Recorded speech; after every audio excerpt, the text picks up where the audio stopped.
Looking for a hassle-free way to install your Tekonsha P3 trailer brake controller?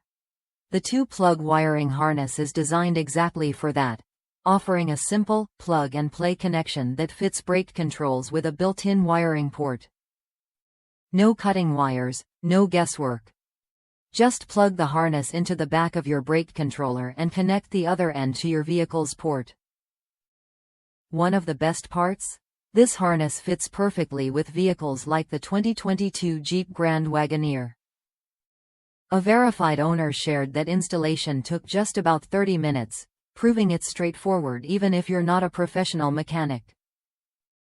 The plug-play logo marks compatible brake controls, so you know you're getting the right fit without any compatibility issues.